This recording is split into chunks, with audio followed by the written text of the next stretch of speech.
It is the perfect target. 500 potential victims. Airplanes are uniquely vulnerable to terrorists.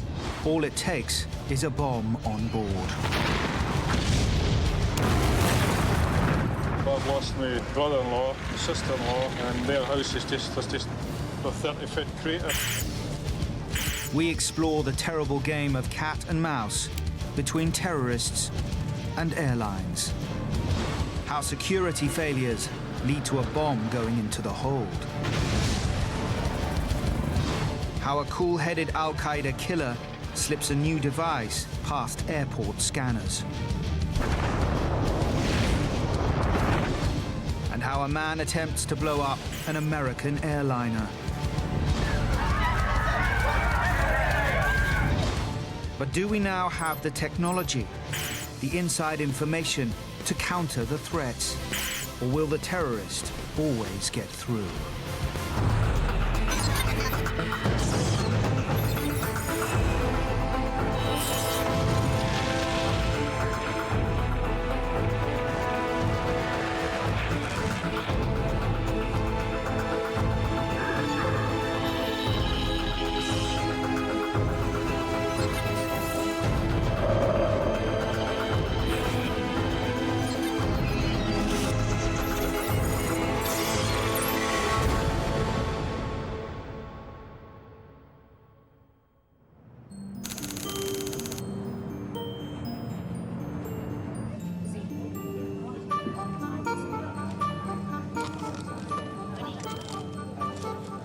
On Christmas Day, 279 passengers are flying from Holland to the United States.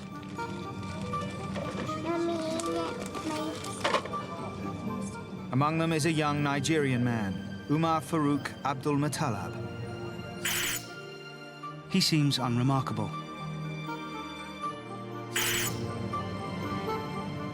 Also on board is Dutch filmmaker Jasper Scheringa. Everything seems like a normal flight. The plane is just 20 minutes from landing at Detroit.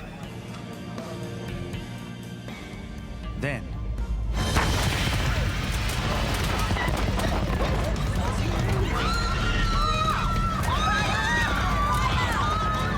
some people started to scream, "Fire, fire!" At that moment, I was like, "Oh my God, this is wrong."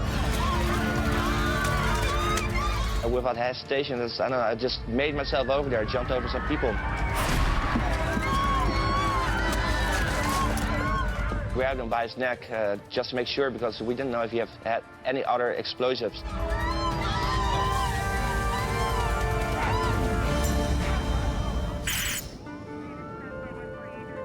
it's a lucky escape for Scheringa and his fellow passengers. Abdulmatalab is an Al-Qaeda suicide bomber. If the explosives he'd smuggled on board had detonated, they might have blown a hole in the side of the plane. Security authorities now face two difficult questions. How has a man with known links to Islamic extremists been allowed to board the plane? And how, 8 years after 9/11, is he able to smuggle a bomb on board?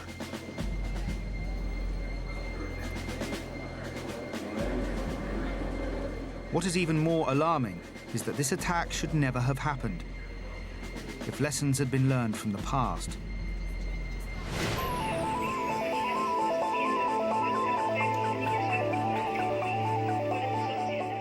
Airlines haven't always worried about bombs on board planes.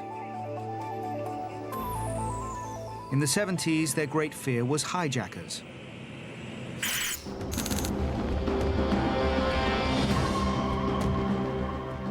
What happened at Dawson's Field in Jordan shocked the world. A handful of Palestinian terrorists hijacked 4 airliners. They wanted to make headline news. Having released the passengers, they blew up 3 of the planes.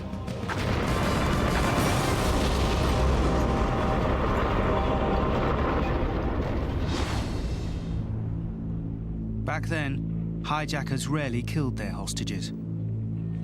They preferred to keep them alive for bargaining purposes.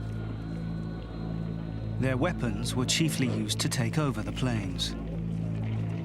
The security response was to try to prevent those guns getting on board.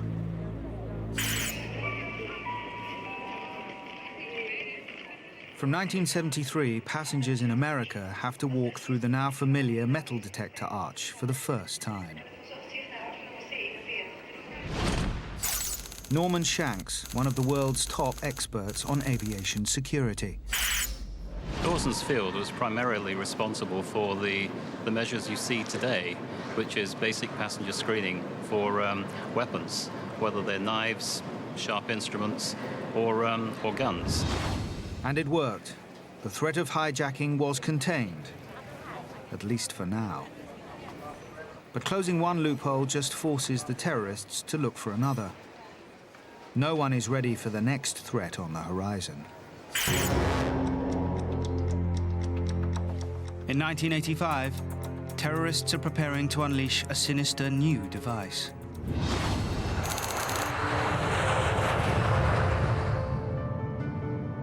On the morning of the 23rd of June, Air India Flight 182 is making its way from Canada across the Atlantic towards London, the first leg of a journey to India.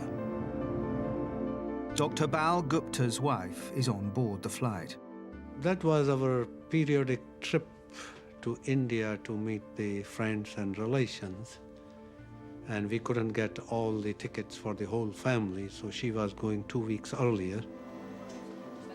As the plane approaches Ireland, the pilots make contact with air traffic control. Air India 182, good morning. Air India 182, good morning, score 2005, and go ahead, please.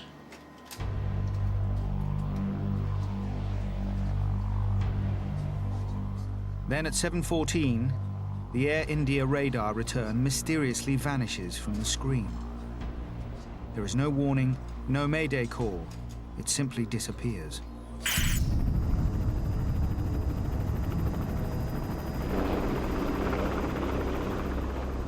By 9:30 that morning, the fate of Flight 182 is discovered just off the Irish coast.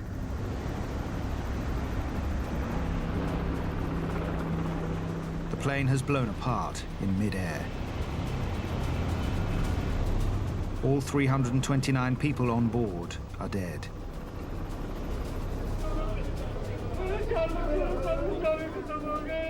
I woke up my boys. One was 18, other was 12 at that time. And we have a place of worship downstairs in the basement, so I took them down and we just sat down in prayer. When investigators retrieve the tapes from the plane's black boxes, they reveal a chilling story.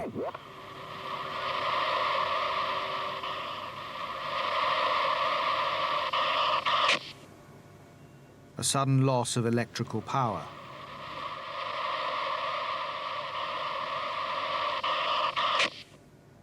The classic signature of a bomb going off on board. Chris Yates is an expert on international terrorism and aviation security. The Air India 182 disaster was really a defining moment for the aviation security industry. Although we didn't know at the time why that 747 simply fell out of the sky, we had a fairly good idea that quite probably we were talking about an explosive device going off on that plane at that time. But who has planted a bomb? And how has it got on board? The shattered remains of Air India 182 are now the starting point for a murder investigation. From Canada. As the police sift through the passenger lists and booking records, evidence begins to point towards one particular terrorist threat. Extremist members of the Indian Sikh religion.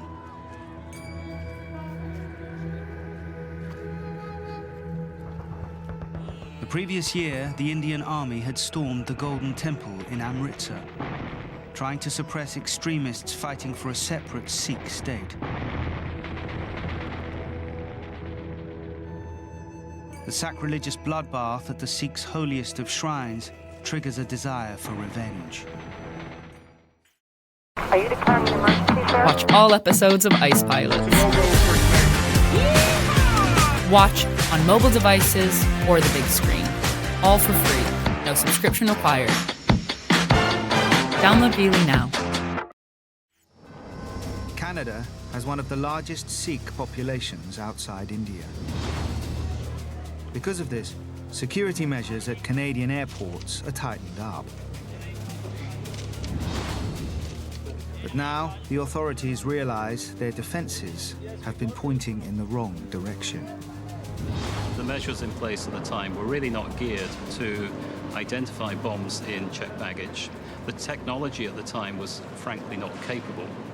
And it was quite easy for passengers not to board the aircraft having checked a bag in.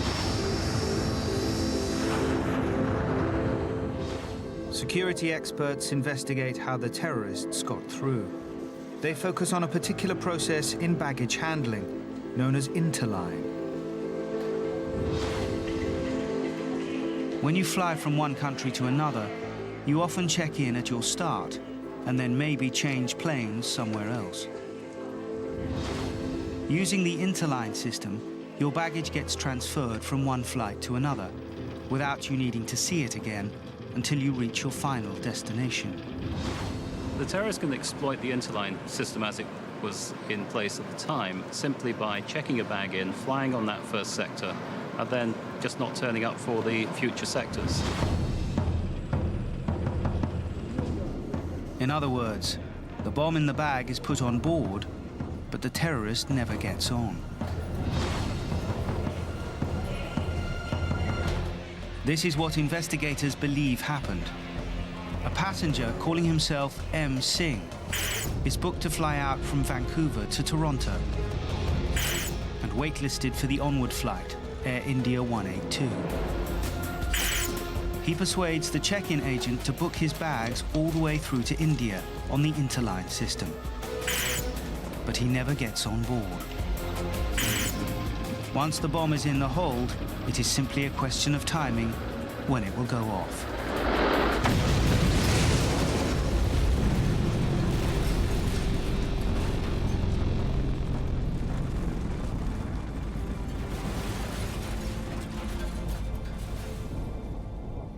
Indian investigators know this is a wake-up call for airline security.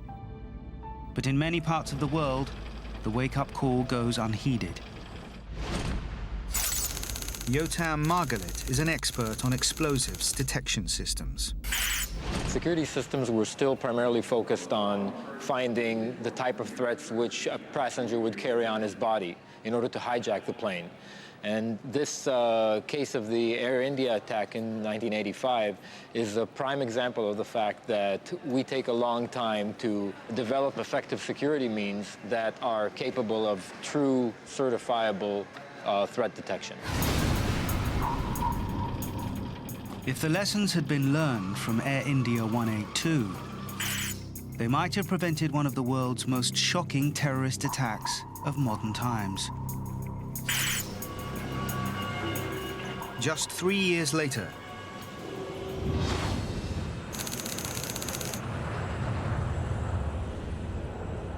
Pan Am Flight 103 takes off from Heathrow just 4 days before Christmas.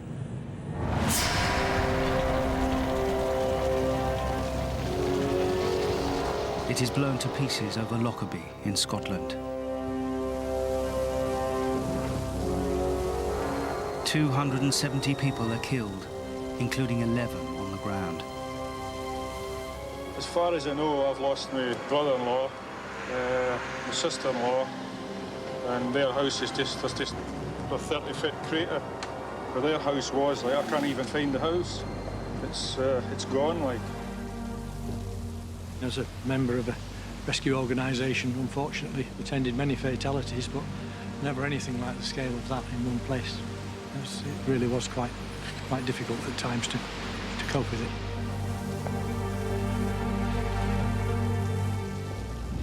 What follows is the biggest forensic investigation in history. The aircraft and its components, and baggage and items from it were just spread over such a vast area. So we picked up an immense amount of aircraft parts and personal effects, and they were the things that finally bore the evidence that proved what had brought the aircraft down. As the forensic team begin to investigate, the evidence leads them to the same weak spot exploited by Sikh extremists 3 years before. Pan Am 103 has been blown apart by an unaccompanied bomb hidden in a bag in the hold. Investigators believe in Malta, a Libyan terrorist team led by Abdelbaset Ali al-Magrahi placed a suitcase containing explosives onto a plane bound for Frankfurt.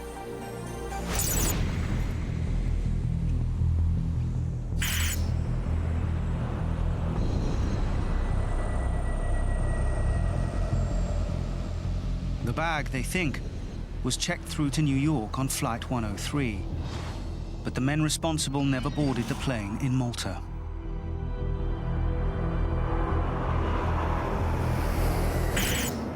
Once again, an unaccompanied bag with a bomb inside is traveling through the interline system. At Frankfurt Airport, the bag is simply allowed to be forwarded onto the Pan Am flight, with devastating results.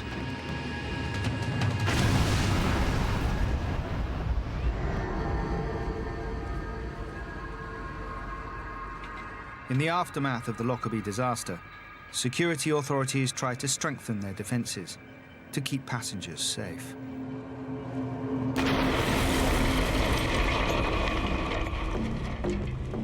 Could planes be made tough enough to survive a bomb blast?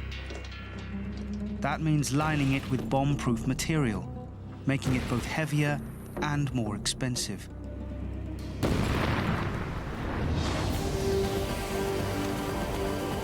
The conclusion is, you can't build a tank that will fly. Airplanes would always be vulnerable to a bomb on board. Security experts now look for a way to stop bombs getting into the hold. Their solution, first developed at Heathrow Airport, is to screen every single bag after it's been checked in. The key technology that made this possible is computerized tomography, or CT. CT is an X-ray-based technology where the source that produces the X-rays and the detector that collects them continuously spin around the bag. This generates a tremendous amount of data about the individual objects that are inside the bag, and it's actually measuring density. Explosives have a specific range of densities that they're found in, and that's how we detect them. If the scanner picks out a suspicious object, airport security can investigate further with the passenger. But closing one loophole only forces terrorists to think again. If they can't put a bomb in the hold, can they now get one into the passenger cabin?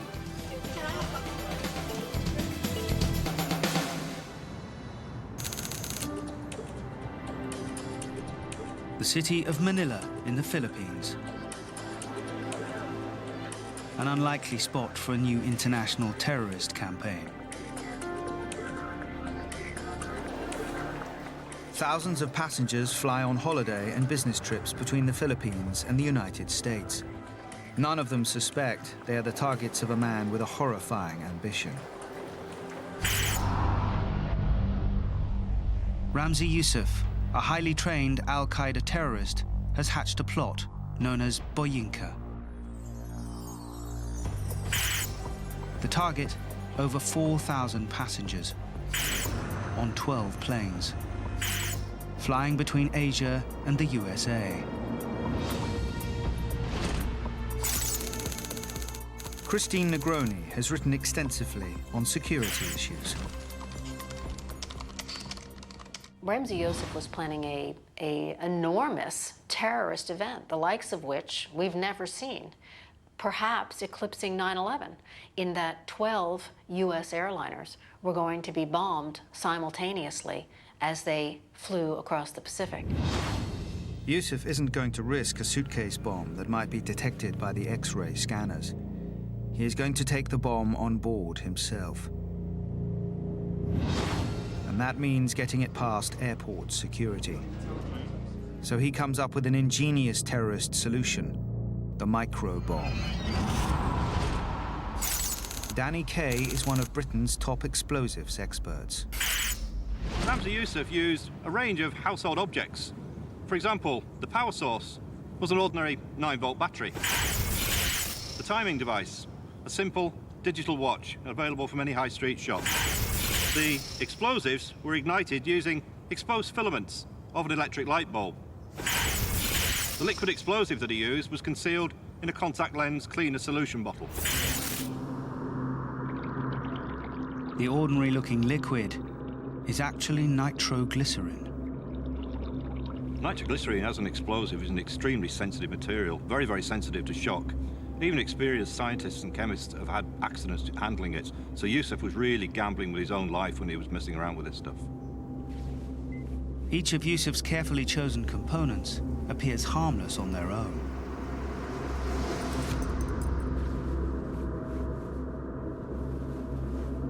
Only the detonator wires might raise suspicions. Yusuf has to get them past the metal detectors, but he finds a loophole in security. Metal detectors are set up to identify guns or knives, usually hidden on the upper body or legs. So Yusuf hides his thin metal wires inside his shoes.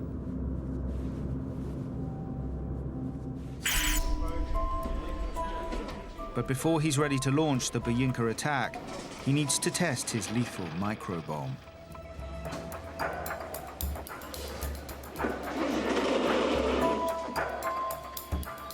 So in December 1994, Yusuf decides he's ready for a trial run.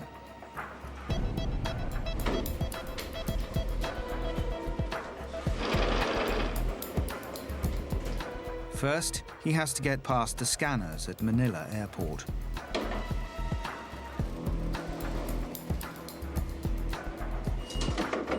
It goes without a hitch.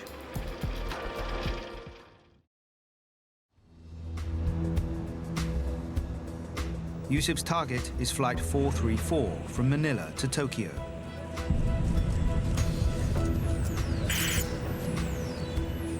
It makes a convenient stop at the city of Cebu, where Yusuf can disembark after planting his bomb. This is not a suicide mission.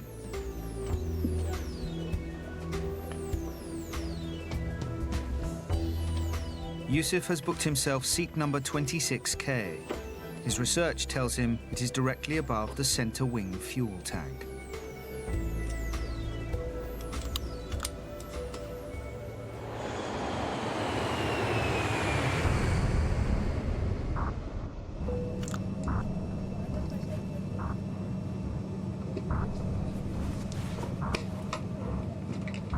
Once the plane is airborne, Yusuf discreetly prepares his bomb.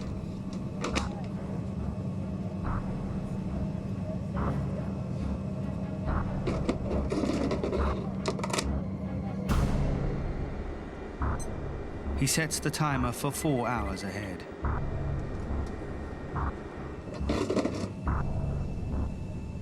Then he returns to seat number 26K.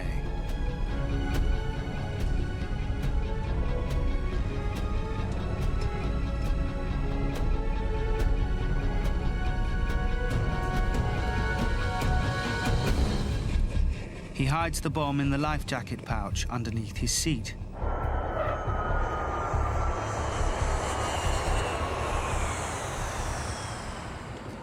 When the plane lands at Cebu, Yusuf calmly disembarks.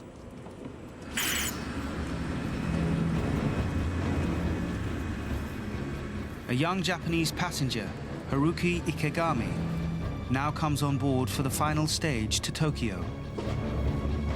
He sits down in seat 26K, directly above the bomb.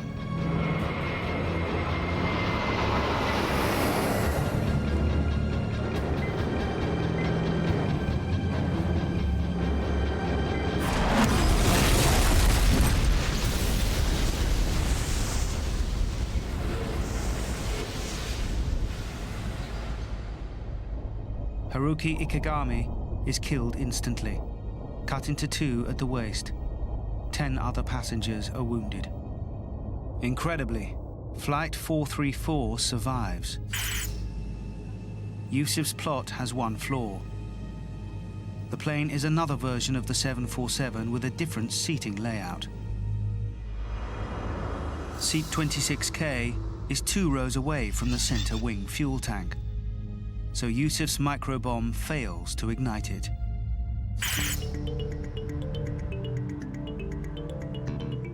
Soon after, Yusuf's bomb factory is discovered, and Yusuf himself is arrested after a tip-off. 18 months later, he's convicted and jailed for life.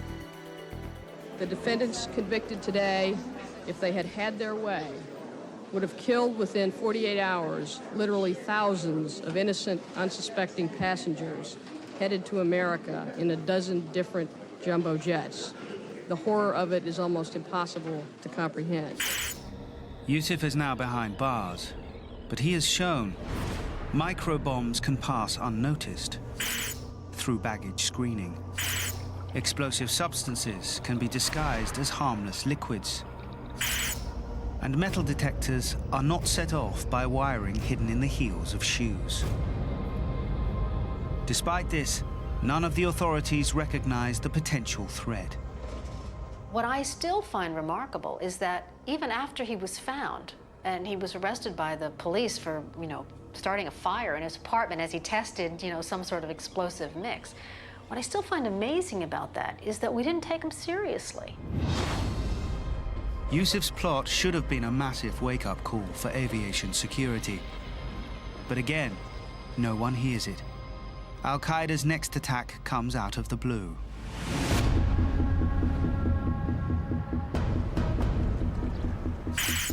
"9/11 shocks the world. It brings home the global scale of the terrorist threat. This time, there is no need for bombs on board.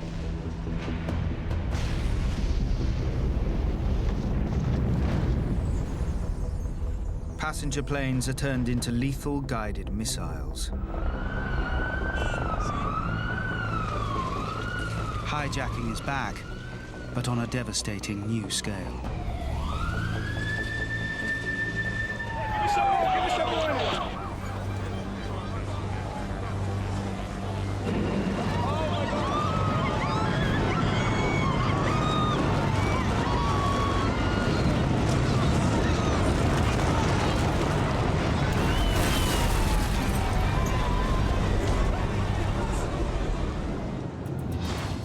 "19 Al-Qaeda terrorists show the world there's a new kind of hijacker to fear.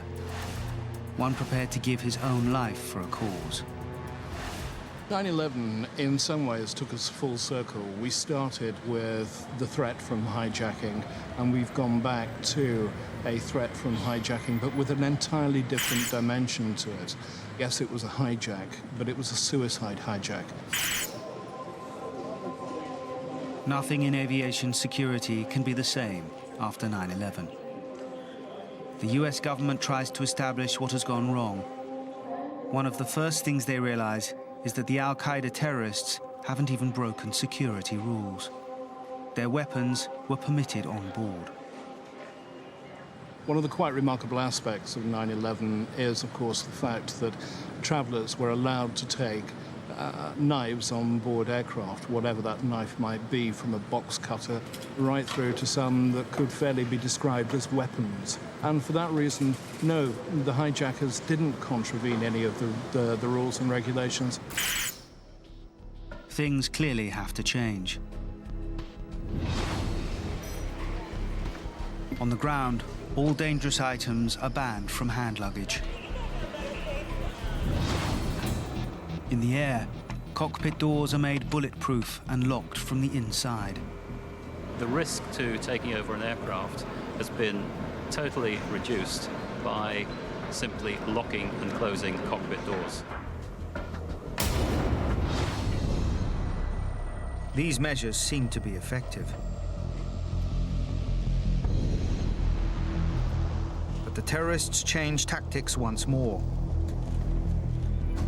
Gone are the suicide hijackers, in come the suicide bombers.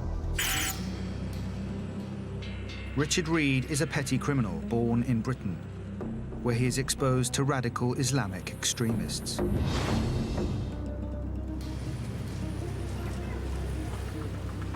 After being trained in an Al-Qaeda terrorist camp in Afghanistan, his terrorist minders give him a very special pair of shoes to wear.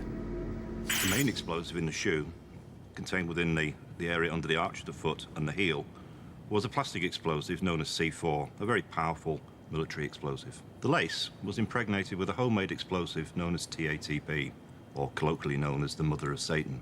There have been a number of documented instances of bomb makers actually blowing themselves to pieces trying to make TATP. It is such a volatile explosive to manufacture. Reed's intention was to ignite the stub end of the lace and allow it to progressively burn down. As it burned down, it would burn faster, eventually detonating and setting off the bulk of the explosive charge contained within a sole and a heel.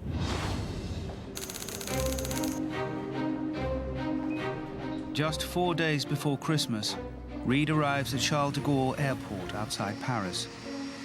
His target is an American Airlines flight to Miami. But his disheveled appearance and one-way ticket raise suspicions. He is held for questioning by the police. But they don't check his shoes.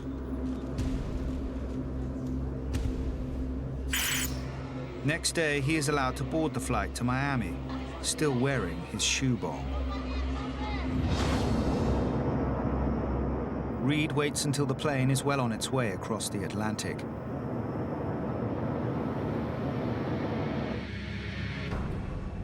And his fellow passengers are relaxing after a meal break.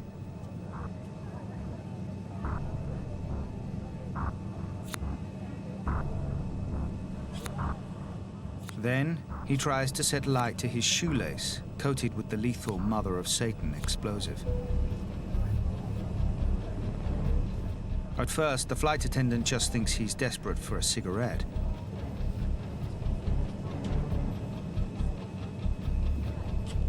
Reed tries again, the shoe bomb now on his lap. But the lace still fails to ignite. Suddenly, both flight attendants and passengers realize the danger.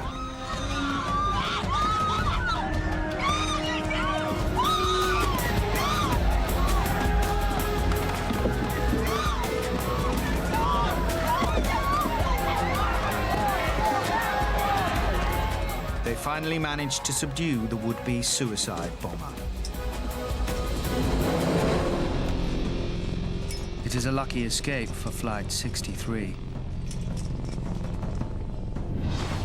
This plane is carrying a replica of Reed's shoe bomb.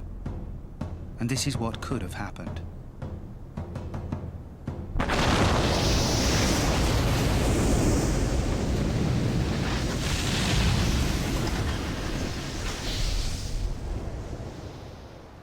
So why didn't it go off? Well, we've got a segment of the boot that was actually projected some 50 or 60 meters away from the airframe. In reality, Richard Reed's co-passengers were extremely lucky. We know that he was held over on his flight for around about 24 hours in Paris. TATP, the homemade explosive that Reed had impregnated in his shoelace, absorbs moisture. This was the saving grace for his fellow passengers. Moisture absorption in that 24-hour period meant that Richard Reed could not ignite the shoelace. In other words, all the passengers and crew of Flight 63 have been saved by Reed's delay in Paris and his sweaty feet. Richard Reed is soon heading for a future behind bars. But he's made the authorities think again. After 9/11, they targeted suicide hijackers, but now they have to stop suicide bombers getting on board. Metal detectors now routinely monitor passengers' feet. Shoes are inspected. So the terrorists look for another way past security. In 2006, Airliners leaving the UK are to be the target for a multiple suicide attack. This time, the terrorists return to Ramzi Yousef's idea from 12 years before. A microbomb using liquid explosives.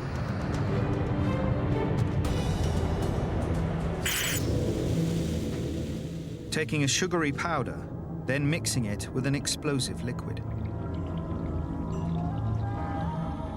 Who would suspect a bottle of soft drink? And now they no longer need trick shoes or even wires. A disposable camera, an apparently harmless device, is to be the detonator. The plot is foiled just in time. All liquids over 100 milliliters are banned. All passengers must be hand-searched, and their footwear and all items they are carrying must be X-ray screened. Any liquids discovered must be removed from the passenger. We will not be permitting bottled liquids and fluids. It isn't popular with passengers, but the threat is real and can no longer be ignored. Even toys are deemed a potential risk. When instructions on making detonators out of toy remote controls appear on the internet, anyone carrying them on board is subjected to a full search. These measures are helpful, but the authorities know a determined suicide bomber will eventually find a way through. It isn't rocket science. We should assume that these people are probing the system all of the time. By doing all of that sort of intelligence gathering, it's giving them a fairly good, sound idea on how to defeat this system. Today, the US authorities recognize they can't anticipate every new method of attack. They have to gather intelligence on potential terrorists and stop them getting on board in the first place. Names are quite evidently kept on lists. Those lists are categorized. The known individuals out there who may belong to some terrorist organization or some such. There are about 550,000 names on a central database. Those posing a more definite threat are put on a no-fly list. This should flag up immediately if someone on the list tries to check in. Watch lists, checking your shoes, banning liquids, examining luggage in the hold. All of these measures have made air travel safer. But as the Christmas Day bomber shows, even these methods are fallible.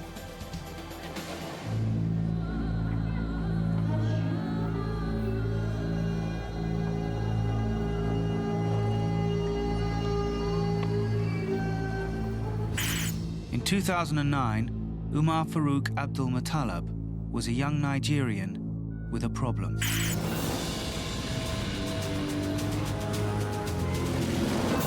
After spending several months in Yemen, where he allegedly came into contact with Al-Qaeda terrorists, he is now ready for martyrdom and wants to blow up an American airline.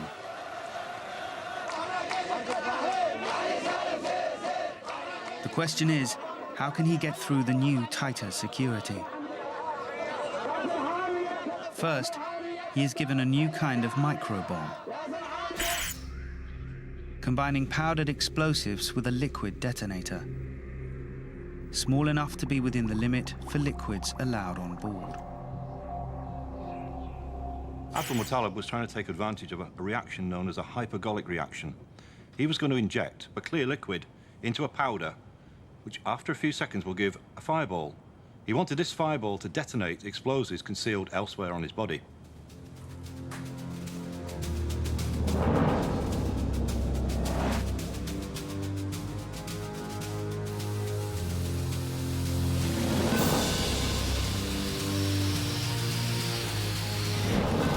The fireball can reach a temperature over 2,000 degrees centigrade, easily hot enough to set off the bomb. As well as the liquid detonator, Abdulmatalab is given a pouch of powdered explosive. It's sewn into his underwear to avoid detection.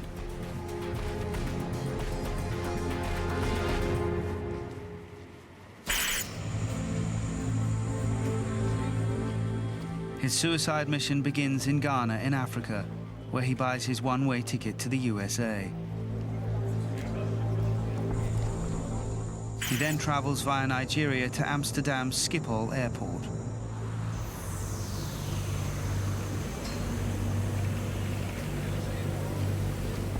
There he becomes just one of many passengers making their way to departures.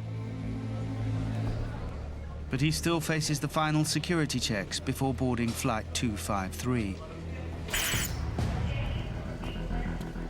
With the high explosive in his underwear and carrying the liquid detonator, Abdulmatalab makes his way to the gate.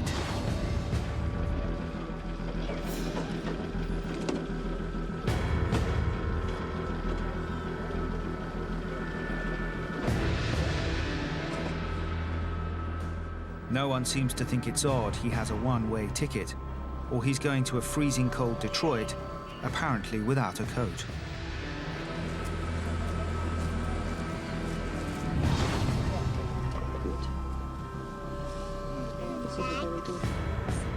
Once on board, he takes his seat by the window, behaving just like any ordinary passenger.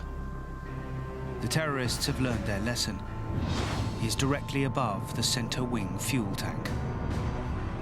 Some 7 hours into the flight, the plane is starting its approach to Detroit Airport.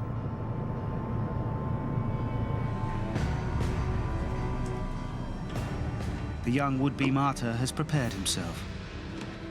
He is now ready to strike.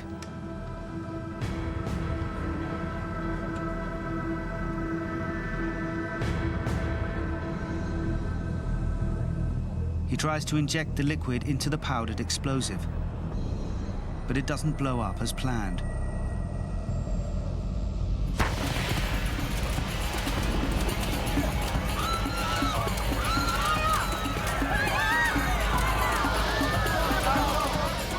Within minutes, he has been overpowered by Jasper Schuringer.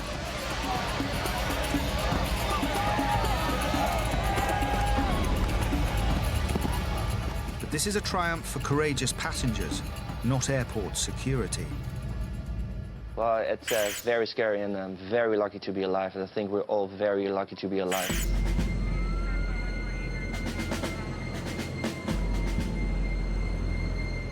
When the investigation begins, what emerges is a catalogue of security errors. This was not a failure to collect intelligence.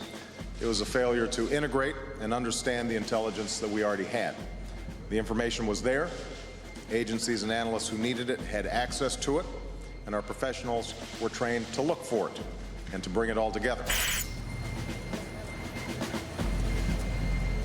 Just 2 months earlier, Abdulmatalab's journey to Yemen was reported to the US Embassy in Nigeria by his own father, fearing his son has become a potentially dangerous extremist.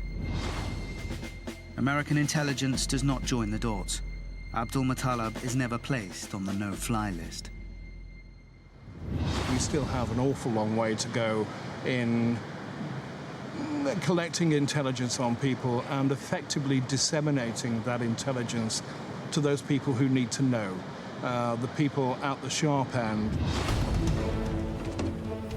The second failure is that airport security is unable to detect the liquid and powder microbomb. In Britain, the political response led by former Prime Minister Gordon Brown is to bring in more sophisticated technology. People will see gradually being brought in the use of full-body scanners. They will see checks for explosive traces. That will be done on hand luggage.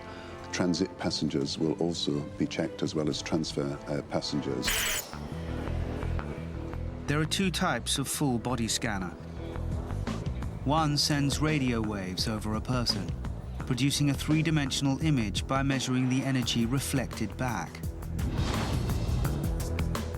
The other type uses low-level X-rays to create a two-dimensional image of the body beneath the clothes. Both are designed to uncover what a physical pat-down could reveal, including guns or plastic explosives strapped to someone's body. At first sight, it seems intrusive. The latest scanners produce anonymous images, focusing attention on the threat rather than the person. They are now being introduced at airports around the world. But this technology is only the most visible of our anti-terrorist defenses.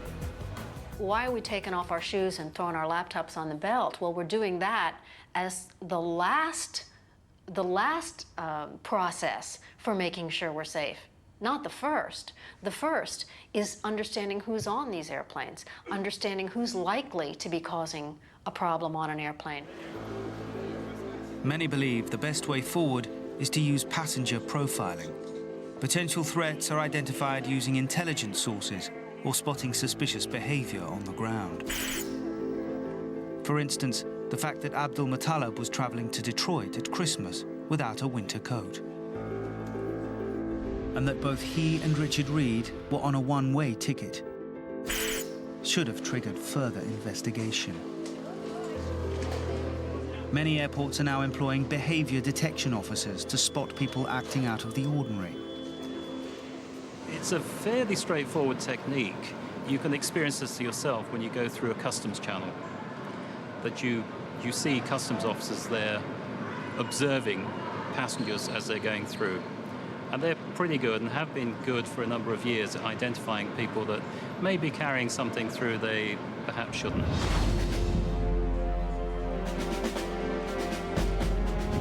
That still leaves the issue of liquid explosives. Now there are scanners on the way designed to counter even this threat.